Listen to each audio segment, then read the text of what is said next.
Iniciando con lo que es el módulo de nefrología, vamos a repasar sobre lo que es el síndrome nefrítico y síndrome nefrótico, algunas generalidades. Posteriormente, en otra parte, hablaremos ya sobre las etiologías del síndrome nefrítico y nefrótico. Iniciando con un poco de anatomía, tenemos que los capilares glomerulares se van a encontrar en forma de ovillo. Este ovillo glomerular o glomérulo está dentro del espacio de Bowman. El glomérulo va a provenir de una arteriola aferente que forma un lecho capilar ramificado dentro de una matriz mesangial. La red capilar va a desembocar en una arteriola eferente que va a pasar la sangre filtrada al interior de capilares peritubulares corticales o vasos rectos de la médula renal. Esas células endoteliales perforadas van a estar sobre la membrana basal glomerular y van a revestir a lo que son los capilares glomerulares. Las prolongaciones que se extienden desde los podocitos epiteliales van a revestir la superficie externa de estos capilares glomerulares y los podocitos se van a conectar entre sí por medio de membranas con poros en hendidura. Estos capilares glomerulares van a filtrar entre 120 y 180 litros de agua plasmática al día que contienen solutos los cuales se van a estar reabsorbiendo. Una barrera físico-química va a estar regida por lo que sería el diámetro del poro y por cargas electrostáticas negativas y van a excluir de la filtración a proteínas demasiado grandes y a células.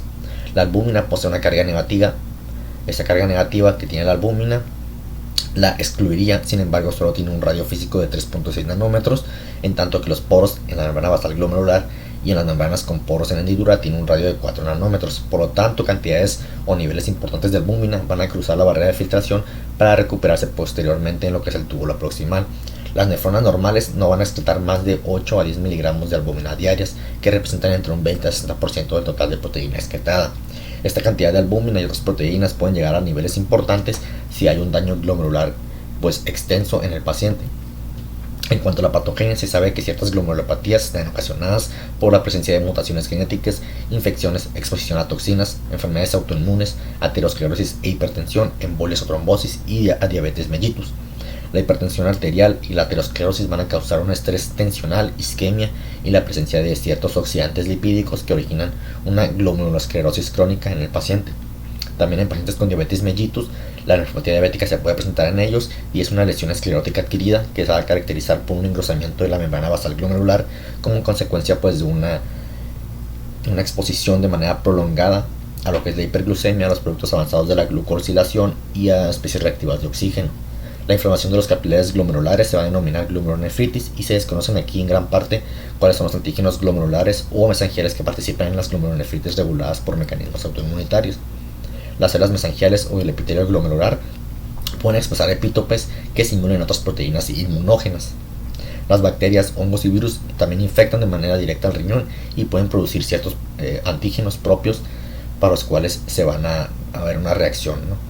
Las enfermedades autoinmunitarias también, como por ejemplo la glomerulonefritis membranosa idiopática, se van a circunscribir a lo que son los riñones, en tanto que otros trastornos inflamatorios generalizados, como lo puede ser una nefritis lúpica o lo que sea una granulomatosis con poliangitis, van a afectar a los riñones y van a originar un daño glomerular secundario.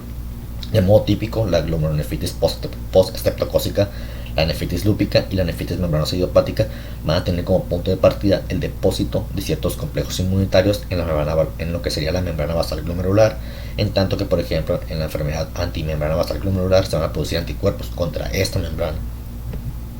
La activación aquí de ciertos receptores tipo TOL en células glomerulares, el depósito de complejos inmunitarios o la lesión por medio de complemento en estructuras glomerulares va a inducir una infiltración por células blancas como lo son los mononucleares. Esto va a causar una respuesta inmunitaria adaptativa que se va a atraer hacia lo que son los riñones por liberación de quimiosinas. Se atraen más neutrófilos, macrófagos y linfocitos T hacia lo que es hacia lo que sería el ovillo glomerular, donde van a reaccionar con antígenos y epítopes produciendo citocinas y proteasas que van a dañar a lo que es el mesangio, a los capilares y a la membrana basal glomerular. En cuanto a la progresión de la enfermedad glomerular, sabemos que la glomerulonefritis persistente siempre se va a acompañar de una nefritis intersticial, fibrosis renal y atrofia tubular. La pérdida de lo que sería la función renal por el daño intersticial resulta de la inflamación y de la fibrosis intersticial, los cuales van a bloquear el flujo de orina. Algo de lo que se presenta va a ser cambios intersticiales, ineficacia en mecanismos adaptativos y lo que es el daño persistente de capilares glomerulares. En cuanto a los cambios intersticiales como edema o fibrosis intersticial, esto va a alterar lo que es la estructura tubular y vascular, disminuyendo lo que es el transporte tubular de solutos y agua desde el interior del túbulo hasta lo que sería el espacio vascular. Esto va a incrementar el contenido de solutos y agua en el líquido tubular, ocasionando que se desarrolle lo que es isostenuria y poliuria en el paciente. En cuanto a la ineficacia de mecanismos adaptativos de retroalimentación túbulo-glomerular, van a disminuir aquí la producción de renina del aparato yuxtaglomerular, por lo que va a haber una menor influencia vasoconstrictora de la angiotensina 2 en las arteriolas glomerulares y por lo tanto va a disminuir lo que es la filtración. Y por último tenemos el daño persistente a capilares glomerulares, que se va a propagar a lo que son las zonas tubulointersticiales, acompañándose de lo que es proteinuria y la producción de citocinas y lipoproteínas activadas que van a generar especies reactivas de oxígeno. Esto va a desencadenar inflamación descendente en la nefrona tubular y se va a ocasionar lo que es una fibrosis y atrofia tubular por último. En cuanto a la histopatología, tenemos que en la glomerulonefritis la biopsia renal permite identificar el tipo de daño glomerular que se presenta en el paciente. En el daño en lo que es el ovillo glomerular, pues este puede ser segmentario si se afecta una parte del ovillo o global si se afecta casi o todo lo que es el glomérulo. Los glomérulos también pueden tener características proliferativas si hay hipercelularidad. Cuando proliferan las células en el ovillo capilar se van a denominar endocapilares, y si la proliferación abarca el espacio de Bowman se denominan extracapilares. Por medio de lo que es la microscopía inmunofluorescente y la electrónica es posible también identificar la presencia y el sitio de depósitos inmunitarios subepiteliales, subendoteliales o mesangiales. Ahora vamos a hablar un poco sobre lo que es la hematuria, proteinuria y piuria en lo que es estos síndromes.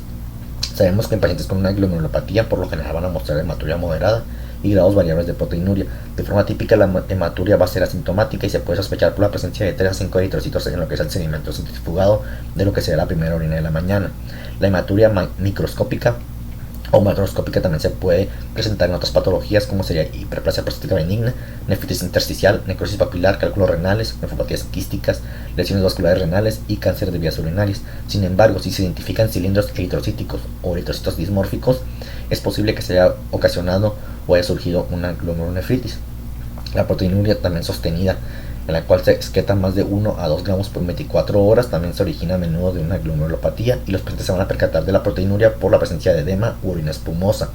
Es importante aquí diferenciar lo que es la proteinuria sostenida de la proteinuria benigna de la población sana o proteinuria funcional o transitoria, la cual es una proteinuria no sostenida y aquí se va a expulsar menos de 1 gramo en 24 horas. Esta se puede explicar por la fiebre, el ejercicio, lo que es obesidad, apnea del sueño o condiciones de estrés. La proteinuria en la mayoría de los adultos que se presenta pues va a ser no selectiva. Esta proteinuria en glomerulopatías de adultas es no selectiva y contiene albúmina y una mezcla de otras proteínas, en tanto que en los niños con enfermedad de cambios mínimos la proteinuria va a ser selectiva y en gran parte la proteína principal que se excreta va a ser la albúmina. Algunos individuos también con glomerulopatía inflamatoria, como lo puede ser una glomerulonefritis post-estreptocócica, o una glomerulonefritis membranoproliferativa, pueden tener piuria, que es la presencia pues de leucocitos en la orina. En cuanto ya pues a lo que es el síndrome nefrítico, vamos a hablar de este va a ser un síndrome con daño glomerular severo que aparece en glomerulonefritis con patrón de daño endocapilar. Aquí va a haber proliferación de células endoteliales, proliferación de células mesangiales y depósitos a todos los niveles, o también puede haber un patrón de daño extracapilar con proliferación de células epiteliales, y esto va a ocasionar lo que es una insuficiencia renal. Puede existir fracaso renal agudo, que es en menos de 3 semanas, o subagudo entre 3 semanas y 3 meses, debido a proliferación de estas células que participan en lo que es el filtrado glomerular, que serían las endoteliales y epiteliales. Esta insuficiencia renal con oliguria va a producir retención hidrosalina, lo que va a ocasionar pues una hipertensión arterial volumen dependiente que se acompaña pues de la presencia de edemas. También va a haber proteinuria por alteración de la barrera de filtración, sin embargo esta habitualmente no va a ser nefrótica, va a ser menor a 3.5 gramos por decilitro. Aquí el manejo de lo que es el síndrome nefrítico va a ser el del fracaso renal agudo, con terapia de soporte, diuréticos y la valoración de lo que sería la diálisis de manera urgente. En cuanto al síndrome nefrótico, pues aquí va a ser un síndrome donde va a existir daño en la barrera de filtración con proteinuria mayor a 3.5 gramos por decilitro, que se considera en rango nefrótico. La proteinuria en este rango va a superar la capacidad del hígado de reponer las proteínas perdidas, generando lo que es hipoproteinemia con disminución de la presión oncótica de la sangre. Este descenso de la presión oncótica provoca salida de agua y solutos fuera de lo que es el vaso, con aparición de edema y descenso del volumen circulante efectivo, por lo que la mayoría de pacientes tienen una presión arterial normal o baja, que puede condicionar pues que se active el sistema renina-angiotensina aldosterona, aumentando la reabsorción de sodio y empeorando así lo que es la presencia de edema en el paciente. El hígado reacciona a lo que sería la hipoproteinemia, aumentando la síntesis de proteínas y lipoproteínas, lo que va a provocar la presencia pues de hiperlipidemia y lipiduria con cuerpos de cruz de Malta y la presencia de grasa en lo que se llaman las células tubulares renales, que se conoce como nefrosis lipoidea. También la pérdida de factores de coagulación por medio de la excreción de orina, que va a ser más grave cuanto menos selectiva sea la proteinuria, puede ocasionar complicaciones trombóticas como la trombosis de la vena renal o complicaciones hemorrágicas con aumento del tiempo de la coagulación. En el síndrome nefrótico se presenta alguna característica clínica o analítica fuera de lo habitual de este, como lo puede ser hematuria, hipertensión arterial o deterioro del filtrado glomerular, se va a definir como un síndrome nefrótico impuro. En general, en el síndrome nefrótico debe de biopsiarse este para llegar al diagnóstico. La excepción va a ser pues lo que sería nefropatía diabética típica, amiloidosis o un síndrome nefrótico en niños en el cual se sospeche pues nefropatía de cambios mínimos. Esas van a ser las únicas excepciones para no biopsiar de inicio. El manejo en el síndrome nefrótico va a consistir en controlar la proteinuria con inhibidores del sistema renina-angiotensina-aldosterona, los cuales disminuyen la presión intraglomerular y por tanto la proteinuria. Sin embargo, en el niño se suele evitar el uso de estos inhibidores, ya que estos van a tener una buena respuesta a lo que son los corticosteroides. Se recomienda también aquí la restricción leve de proteínas, con un consumo de 0.8 a 1 gramo por kilogramo de peso, y la restricción de sal y líquidos. También se pueden utilizar lo que son los diuréticos para controlar lo que sería la retención hidrosalina, pero se deben utilizar con cuidado en los pacientes ya que tienen un estado de hipovolemia efectiva por lo que sería la fuga al tercer espacio y una mala distribución del volumen. A su vez también la dislipidemia se puede tratar con lo que son los hipolipemiantes. Este era todo lo que es el síndrome nefrítico y nefrótico en este video, y en otro video vamos a hablar sobre ya las etiologías de cada uno de estos.